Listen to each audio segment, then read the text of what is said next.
Bonjour les amis, j'espère que vous allez bien. Je suis heureux de me retrouver aujourd'hui avec vous pour partager encore quelque chose d'exceptionnel. J'aimerais te dire que j'ai trouvé la meilleure boîte à outils et j'aimerais t'en parler aujourd'hui.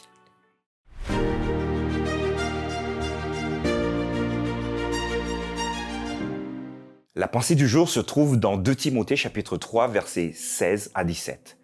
Toute écriture est inspirée de Dieu et utile pour enseigner, pour convaincre, pour corriger, pour instruire dans la justice, afin que l'homme de Dieu soit accompli et propre à toute bonne œuvre.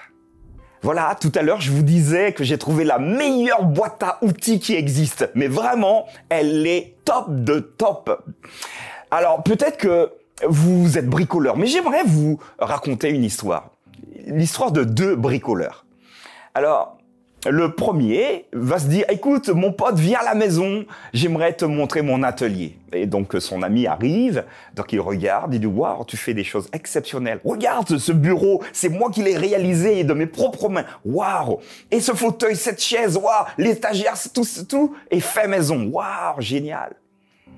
Mais son ami était un bricoleur, mais plutôt un expert en bricolage. Et il s'est tout de suite rendu compte que, bien que les réalisations étaient sympathiques, voilà, pour être gentil, mais il y avait quelques défauts. En regardant donc son établi, il s'aperçoit finalement que les outils que son ami utilisait n'étaient pas optimum. C'étaient des outils de premier prix. Et forcément, la qualité du rendu n'était pas la même que s'il utilisait des instruments plus pointus, plus modernes. Alors, pour son anniversaire, il s'est dit, OK, je vais offrir à mon ami la meilleure boîte à outils qui puisse exister. Comme ça, finalement, son travail sera encore meilleur qu'aujourd'hui. Et c'est ce qu'il fit. Et bien évidemment, vous pouvez imaginer cet ami qui, pour la première fois, utilise une scie sauteuse. Alors, pour ceux qui bricolent, vous savez ce que c'est. Et il se dit, waouh, mais qu'est-ce qui se passe?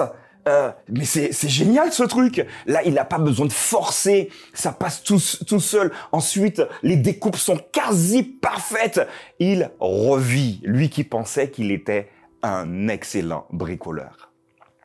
De la même manière, Paul, dans ce texte, nous invite à bricoler. Mais pas à bricoler, vous l'avez compris, dans votre atelier, mais à regardez ce que vous pourrez faire sur votre position spirituelle aujourd'hui. Et ainsi, il écrira cette lettre en disant « Toute écriture est inspirée de Dieu et utile pour enseigner, utile pour convaincre, pour corriger, pour instruire dans la justice, afin que l'homme de Dieu soit accompli et propre à toutes bonnes œuvres. » Je crois que le chrétien aujourd'hui, ou celui qui veut à minima respecter son entourage, sa famille, a besoin de bons outils. Dans ce texte, il me semble très clairement que Paul te propose les outils qu'il faille que tu aies dans ton atelier.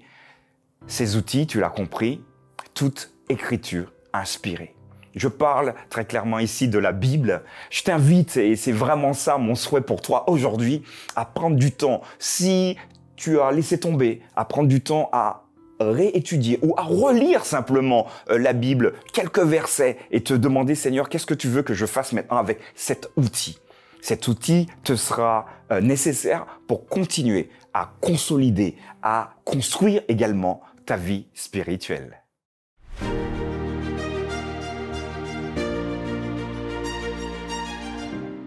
Voilà une boîte à outils exceptionnelle qui se trouve dans la Bible. N'hésitez pas à la lire. N'hésitez pas également à partager avec vos amis. Mettez-moi dans le chat également ce que vous en pensez.